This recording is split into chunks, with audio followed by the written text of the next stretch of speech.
Hey, my name's Daniel, and I'm one of the character artists working on the first-person shooter called Comfort. In this breakdown, I'm going to explain my creation process behind the NPCs, from conceptualization to texturing, as well as two features I was responsible for, the modularity system and the zombie transformation, both pre-engine. The modular AI in Cold Comfort plays a big role in maintaining realism and authenticity in a lively environment without being too heavy on resources. It aims at delivering a certain level of randomness in the appearance of NPCs by combining interchangeable body/clothing parts and altering the texture color or adding dirt, blood, etc. with the help of masks and nodes, rather than using a big library of different NPCs and texture sets. We decided to split the NPCs into 5 interchangeable pieces: 2 body parts, head and arms, and 3 clothing parts, top, torso and bottom, although the top can either be clothing, hair or both. Every part will get its own texture set and has to meet a certain triangle count in order to keep every NPC in the end at an average of around 30 to 35,000 triangles. Additionally, each mesh, texture and material follows a strict naming convention to keep things organized for every department down the pipeline. For now, the NPCs in Cold Comfort represent civilians in the immediate aftermath of a zombie apocalypse. Their clothing style is simple, and only a few really adapted to the circumstances yet. So for the first set of NPCs, we decided on normal and clean street clothing. We'll add grunge and blood later, with the help of masks, once the NPC transforms into a zombie. Since the clothing parts must be interchangeable, we can't choose any uniforms or sets that only work together. We also can't make clothes that are too unique and stick out too much. In order to make the interchangeability work, areas where the different modular pieces meet have to be at the same locations in 3D space. Once a universal scale for all parts is set, the next steps of the modeling process are almost identical with most people's workflows for 3D characters. Blockout in Marvelous Designer, for clothes, high poly in ZBrush, retopology in Maya or 3ds Max. The topology of deforming body parts, neck/chest area and arms, which is normally covered by clothes, can't be changed, because it's going to act as a guide for the topology of all clothing parts above to avoid crashing geometry.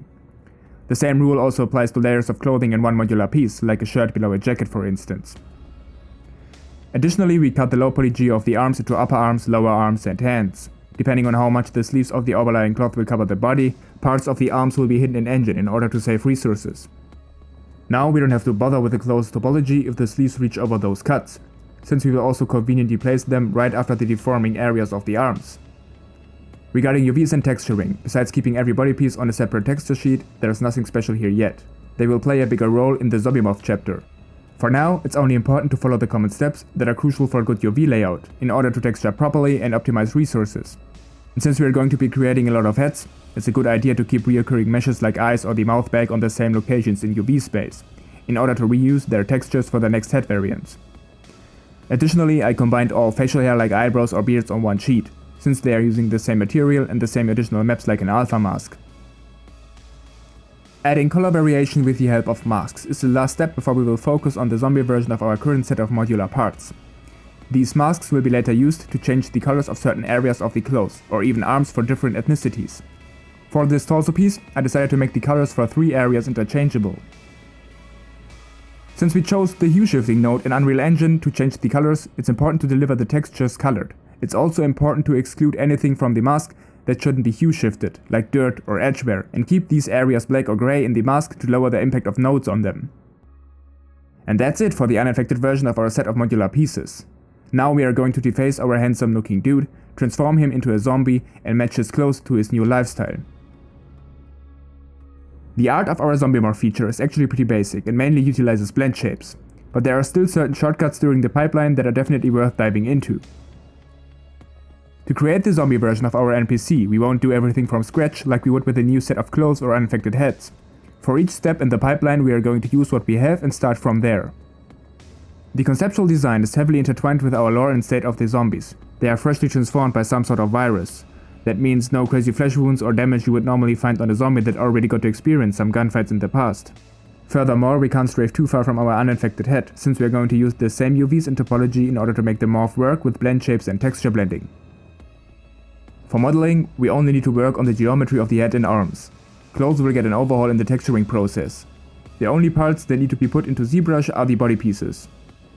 UVs and retopology are already finished and can't be changed due to the morphing feature. If they differ from our sculpt in ZBrush, We are going to import them back in and reproject the detail of our uninfected head to the retopologized and UV mesh on the layer.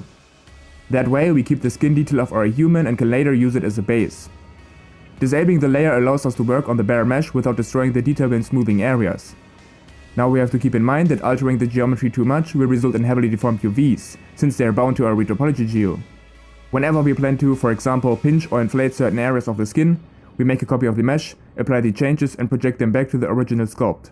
No evenly distributed topology will be harmed during this process. Once we are happy with our primary and secondary detail, we are going to move to the micro stage and enable our uninfected skin layer. On top of that, we are going to add, on additional layers, zombie skin detail like decay or wounded skin.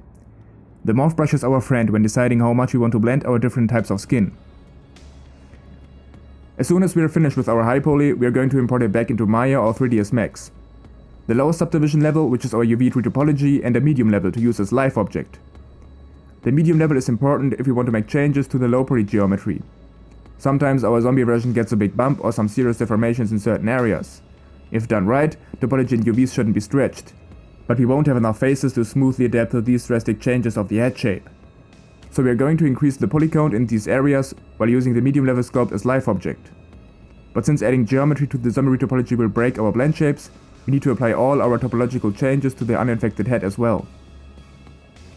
If at some point our vertex order gets screwed up, as long as topology stays exactly the same, we can fix our blend shapes with the reorder vertices tool in Maya. The last step in our modeling process is combining all secondary meshes of our uninfected head with our zombie head. That includes eyebrows, eyelashes, eyeballs, mouth bag, and sometimes a beard. To match eyebrows, eyelashes and the beard to the new head shape, we are going to use our blend shapes together with a wrap deformer. If the unaffected head acts as a deformer for these secondary meshes, they are going to move to their new location and stick to the same spot on the skin surface, once we blend the unaffected head with the zombie head. Now we need to combine everything in the same order we did with the uninfected head to keep the vertex order the same. Since UVs are identical, we can reuse the Substance Painter project and just swap out the mesh plus baked inputs. Unfortunately, every stroke that's painted by hand is reprojected onto the mesh instead of using the UV map. So if we want to use our custom painted masks, we need to export them first and add them to the Zombie Substance Painter project as bitmaps. The uninfected textures act as a good base for the zombie. Now we can adjust the colors a bit and add any bloodstains, wounds, infections, etc. on top. The last step of the AI creation process revolves around additional masks for the clothes in order to add dirt or blood textures on an additional layer in the engine. There are two different types of layers that will be added on top of the clothes after the zombie transformation. First, the dirt and grunge layer, which must be created only once since it's going to be triplanar projected in engine and thus is going to work with every modular piece.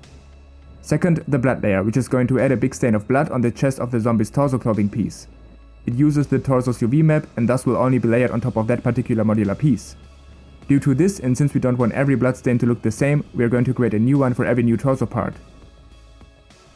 Both layers use the standard range of PBR textures required for the Unreal Engine 4, plus a grayscale mask to determine which areas of the zombie's clothes will be covered by dirt or blood.